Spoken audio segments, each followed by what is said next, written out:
Hey, beautiful people. Thank you all so much for joining me for another video. If you're new to this channel and you don't mind, please press subscribe. And those of you who listen to the messages, if I say something that helps you, please share with others as we continue our journey of helping people become aware of narcissistic abuse so that we don't feel backed into a corner with a lot of the covert narcs who are monsters behind closed doors and, seemingly good in the public.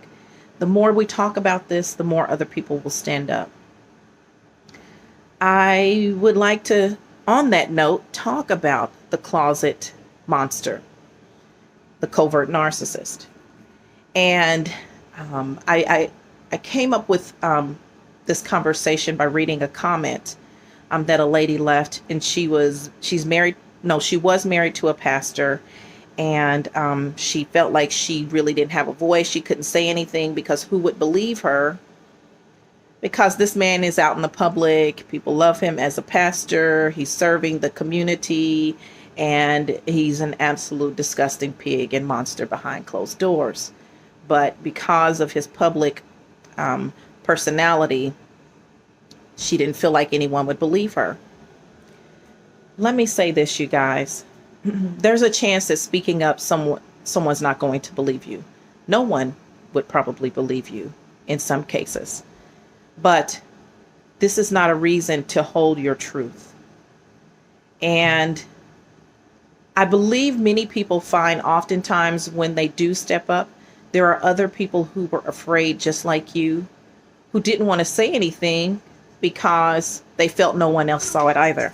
So they sit back in silence and, just hold it all in, and they feel confused about what to do, and they just go with the flow. And so even though it looks like this person is surrounded by a bunch of people who are for them, sometimes they're not. And when a person speaks up, then they come quietly to you and say, it happened to me too. Now, they may not be people who are ready to stand up and have their face shown as someone who's willing to expose that person. However, it can be comforting to know that you weren't the only one to see it, and that they know. And it's just that they're not at the place you're at right now. And that's okay. Pray for them to get the strength to get there, because their truth and their experience with that person should be shared and known too. As a collective, we can begin to expose these demons for who they are, and not continue to allow them to hide under so-called fake good deeds. And again, many people can sense it. They know that something is off about that person, but most people behave just like sheep. They can be steered in any direction and told what to do, no matter what kind of feeling they have on the inside that it's wrong. And that's how we ended up in the situations we ended up in many times, because we don't trust ourselves. We don't trust the voice within.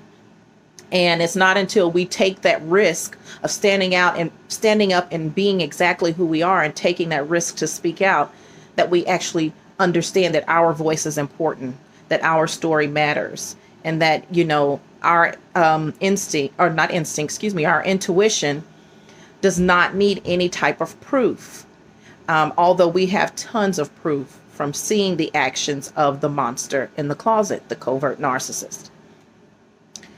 I wanted you guys to just be encouraged by this. I want you to know that you matter. It doesn't matter what people around you think.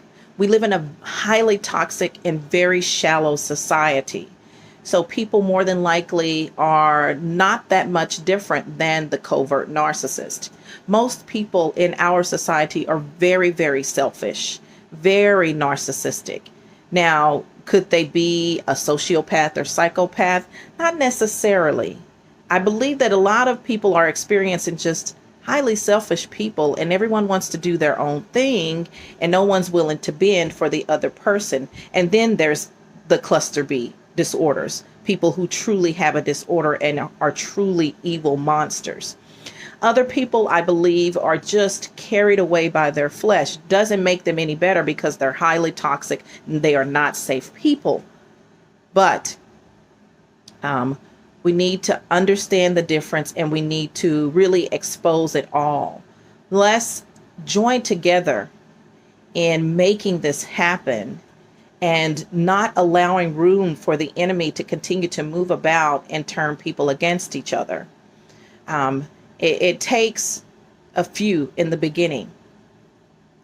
There are always people who are the first before any big change takes place. Before Hitler was taken down, there had to be brave people willing to go against the evil plan that was taking place against the Jews. Before the end of slavery, there had to be slaves who were willing to stand up and fight and go against the grain when their lives were at stake. Civil rights, there had to be firsts who were willing to go against everything that said, no, you can't do it. You can't make it. No one's going to follow you. No one's going to believe you. This is simply a lie from the enemy, because the enemy comes to steal, kill, and destroy. And if he can cast that illusion before you that everyone is really doing it this way, so why don't you just stay in your place, then he's got you and you're following along, following a wolf as a sheep. You're letting the wolf lead you into the direction of the other pack of wolves so that they can eat you alive. But that's not what we're doing as super empaths. We're turning this ship around, and we're going away. We're exposing the wolves as we back away and stay on the front line to fight them.